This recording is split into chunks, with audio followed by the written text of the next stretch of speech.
Hello! Let's see how to make text as symbols. First, go to the Your LessonPix tab.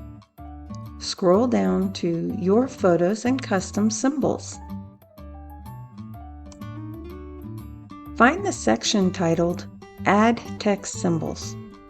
Enter the words you need as text, separated by commas.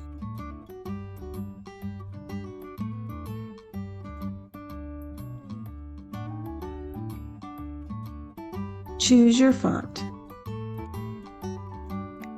Then you can choose the text color and an outline color.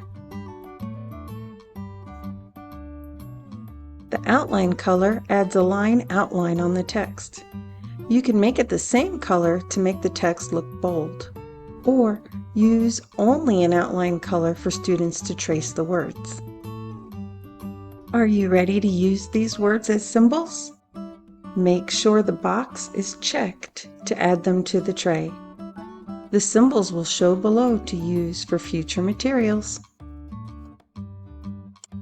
Now you can make fun activities that promote reading and writing.